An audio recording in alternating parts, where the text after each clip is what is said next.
Foreign policy को लेकर आगे बढ़ रहे हैं। इनके खिलाफ वहाँ केस भी है ना सर? केस है, बिल्कुल बांग्लादेश में है, मैं भी इसको पढ़ रहा था तो हाँ बिल्कुल बांग्लादेश में केस है। और जैसे सऊदी अरबिया ने भी उन्हें मना कर दिया, आप यहाँ नहीं आ सकते। कि जो एनजीओज हैं, फेक एनजीओज टेरर फंडिंग में इन्वॉल्व हैं, उनके अगेंस्ट हम सख्त एक्शन करेंगे। और उसके इसी हवाले से उन्होंने पाकिस्तान को भी हिट किया, ये भी बोला कि पाकिस्तान में भी ऐसी एनजीओज काम कर रही हैं, ऐसी ऑर्गेनाइजेशंस काम कर रही हैं। लास्ट में अब एक जो चीज़ है कि वो रह गई है कि कह रहे हैं कि जनरल आसिम मुनीर जो हैं वो तो उनके ऊपर शायद कुछ लोगों को एतराज़ हो, उनके कमीशन की बुनियाद बना के उसको या उनके रिटायरमेंट को। और अगर नरेंद्र मोदी जी हैं तो शायद मुस्लिम कंट्रीज के साथ इतने टर्म्स नहीं होंगे, लेकिन हमने उसका अपोजिट देखा। अवार्ड्स भी दिए उन्होंने कई लोगों ने, जो है कई कंट्रीज की तरफ से, और टर्म्स भी हमने देखा कि बेहतर हो रहे। क्योंकि जो इस पे कारकर्दगी है और इसमें करीब करीब ऑलमोस्ट 6-7 इस्लामिक कंट्रियों को छोड़ के शायद हर कंट्री में he is not allowed to go. Nobody wants him except Malaysia and all, क्योंकि ये this man is a perennial liability. और इसके जो आईसिस से कनेक्शन जुड़े, आईसिस के यही बात पे मैं आना चाह रहा था। नमस्ते दोस्तों, जय हिंद। हिंदुस्तान स्पेशल में आपका स्वागत है। दोस्तों, कतर की मेजबानी में इन दिनों फीफा वर्ल्ड कप 2022 खेला जा रहा है। इसी बीच पता चला कि मनी लॉन्ड्रिंग भड़काऊ भाषण का आरोपी जाकिर नाइक कतर पहुंचा है। आपको यहां बता दें कि कुछ रिपोर्ट्स में यह कहा गया है कि जाकिर नाइक को कतर ने फीफा वर्ल्ड कप के दौरान मजहबी तकरीर करने के लिए बुलाया है। जाकिर को दोहा में भी देखा गया था। इन खबरों के बाद से ही भारत और कतर के बीच राजनीतिक तनातनी शुरू हो गई, मगर अब कतर ने इस मामले पर भारत को सफाई दी है। सूत्रों के मुताबिक कतर ने डिप्लोमेटिक चैनलों के माध्यम से भारत से कहा है कि उसकी तरफ से जाकिर नाइक को फीफा वर्ल्ड कप की ओपनिंग सेरेमनी में शामिल होने के लिए कोई आधिकारिक आमंत्रण नहीं दिया गया।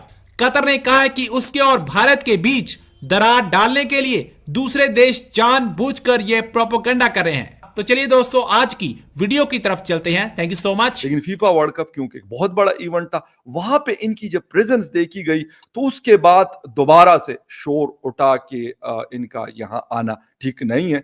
और इंडिया ने ऑफिशियली तो नहीं बताया, लेकिन कुछ इंडियन एक दो मिनिस्टर्स की मैंने स्टेटमेंट्स पढ़ी है कि शायद इंडिया ने ये बात कतर के साथ उठाई है। और कुछ इंडियन मीडिया ने रिपोर्ट भी किया है कि कतर ने एक्सक्यूज किया है कि हमने ऑफिशियली इनको नहीं बुलाया था।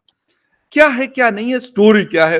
अब हुआ कि फीफा वर्ल्ड कप में जगदीश धनखड़ साहब जो हमारे वाइस प्रेसिडेंट है, उनको इनॉग्रेशन के लिए बुलाया गया। तभी खबर निकाली गई भाई जाकिर नाइक आ रहा।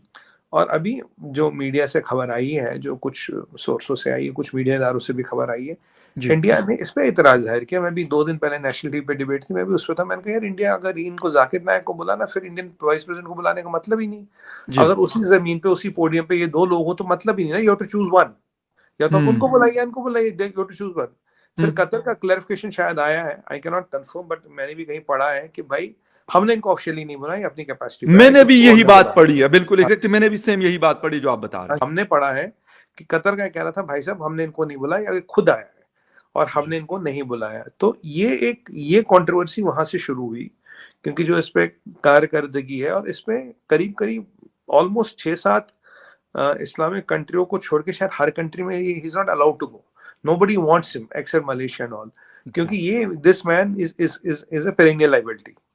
और इसके जो आईसिस से कनेक्शन जुड़े, आईसिस के यही बात पे मैं आना चाह रहा था कि ये कुछ इस किस्म की चीजें जो मैंने थोड़ी बहुत पढ़ी थी और फिर मुझे जो समझ आई वो ऐसा था कि वो उस आइडियालॉजी को शायद ये काफी हद तक सपोर्ट करते रहे। उनकी जो चीजें थी, जो खिलाफत वलाफत की कहानियां उन्होंने सुनाई हमें, सीरिया और इराक की जो तबाही थी, if I am not wrong, तो गालिबन थोड़ा बहुत ये नहीं बल्कि काफी हद तक सॉफ्ट कॉर्नर रखते थे उन चीजों के लिए। नहीं, सॉफ्ट कॉर्नर नहीं रखते थे, लोगों को प्रोत्साहित करते थे, मुस्लिम यूथ को रेडिकलाइज करने का बड़ा काम करते थे।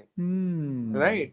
तो ये मुस्लिम यूथ को रेडिकलाइज करने का, he was a very sophisticated operator. फिर जब इसने आईसिस की रिक्रूटमेंट में इसका नाम आया, जब टेररिस्ट कह रहे we were influenced by Zakir Naik, जो बांग्लादेश में उन्होंने बहुत बड़ा टेरर अटैक किया था, शायद 17-18 लोग मरे थे बांग्लादेशी उसमें, तो उन्होंने कहा we were influenced by Zakir Naik. अब ये जो पढ़े लिखे लोग, इनके खिलाफ वहाँ केस भी है ना सर? केस है, बिल्कुल बांग्लादेश में है, मैं भी इसको पढ़ रहा था। हाँ बिल्कुल बांग्लादेश में केस है। और जैसे सऊदी अरबिया ने भी उन्हें मना कर दिया, आप यहाँ नहीं आ सकते। जब ये पोल पट्टी खुल गई ना, पहले तो एज प्रीचर गए, नॉर्मल बंदे गए तो ठीक है, कोई दिक्कत नहीं। जी भाई जी आप बिल्कुल मुसलमान हो, आपको हज करने आना, आपको कोई रोक थोड़ी नहीं सकता, आपका हक है, बिल्कुल आइए सही, करिए। बिल्कुल सही। वो तो MBS ने तो पीछे भी बोला जिसको भी हज करने आना आ सकता, कोई आपत्ति नहीं।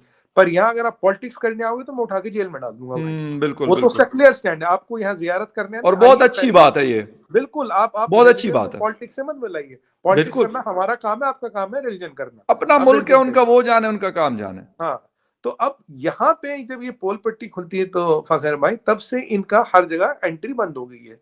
और पता नहीं मलेशिया ने इनको क्यों रखा। मलेशिया का इसका बड़ा इम्पैक्ट भी मैं आपको बताऊं। जी मलेशिया के साथ हमारा काफी बिजनेस था, हम बहुत पाम ऑयल इंपोर्ट करते थे, हमने पाम जी ऑयल इंपोर्ट बिल्कुल। बंद कर दिया बांग्लादेश से। और बहुत बड़ा अच्छा, trade impact, around $1 billion of trade impact Malaysia had because of this man. अब ओके। फिर भी इसको क्यों रखा है? अब कतार ये पहुंच गया। देखिए, अब कतार ये कहता है कि कोई तीसरी कंट्री है जो हमारे रिलेशन से जलती है, उन्होंने ये मुद्दा उठाया कि कतार को नहीं इसे बुलाया। भाई हमने नहीं बुलाया।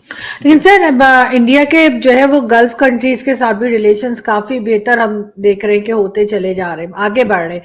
वरना पहले तो बहुत पाकिस्तान में स्पेशली लोगों को लगता था कि बीजेपी की गवर्नमेंट है और अगर नरेंद्र मोदी जी हैं तो शायद मुस्लिम कंट्रीज के साथ इतने टर्म्स नहीं होंगे, लेकिन हमने उसका अपोजिट देखा। अवार्ड्स भी दिए उन्होंने कई लोगों ने जो है कई कंट्रीज की तरफ से, और टर्म्स भी हमने देखा कि बेहतर हो रहे। उसकी आप क्या समझते हैं? उसकी रीजन ये है कि जो गल्फ कंट्रीज हैं वो भी अब थोड़ी मेच्योर हो गई हैं और वो सिर्फ एक प्रॉपर फॉरेन पॉलिसी को लेकर आगे बढ़ रहे हैं और उसमें वो रिलीजन को मिक्स नहीं कर रहे, ये रीजन हो सकती है? या आप समझते हैं कि इंडिया की तरफ से कोई इस तरह की बात की गई है जिसकी वजह से इस्लामिक कंट्रीज जो है वो इंडिया के साथ कंफर्टेबल फील करती है? देखिए, तीन कारण है आरजू जी। पहला कारण है, आज का अगर आप जियो पॉलिटिक्स देखिए तो China is going down the drain, China is slipping, US stagnate हो गया है। अगर आप 50 से 100 साल का ग्रोथ देखिए कहाँ है, मार्केट देखिए इंडिया, और दूसरा कंट्री कोई है नहीं। ये अब इकोनॉमिक पैरामीटर्स बता रही है, मैं नहीं बता रहा, ठीक है।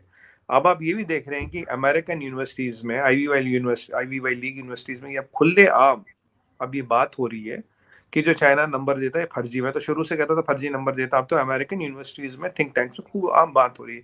लोग तो ये कहते हैं कि 60-70% तक ये फर्जी हो सकता है ये नंबर जीडीपी का, क्योंकि चाइना का जीडीपी एक ऐसा जीडीपी है जिसको 5 इदारे 5 नंबर